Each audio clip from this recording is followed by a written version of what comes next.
Hello guys, আমার ছোট্ট পরিবারে তোমাদের অনেক অনেক স্বাগত। আশা করি সবাই খুব ভালো আছো, আমিও খুব ভালো আছি। আজকে কোনো ডেলি ভ্লগ নয় বা কোনো রেসিপি নয়, আজকে কিছু নিজস্ব অভিজ্ঞতা তোমাদের সাথে শেয়ার করতে চলে এলাম। আমাদের চারিপাশে কিছু কিছু মানুষ আছে যারা এই ডেলি ভ্লগিং ব্যাপারটা একদম মেনে নিতে পারে না।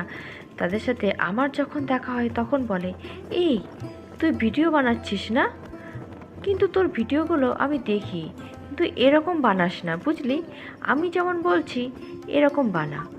সেদিন যে ভিডিওটা বানিয়েছিলি ওটা কিন্তু ততটা ভালো হয়নি, বুঝলি? আর একটু ভালো হতে পারতো।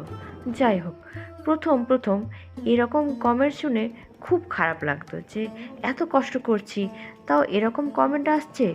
পরে কিছুদিন পর বুঝলাম, যাক, কেউ না কেউ তো আমার ভিডিও দেখছে বা আমার ভিডিও দেখে তাদের মনে হচ্ছে বলেই আমাকে এই কথাটা বলছে।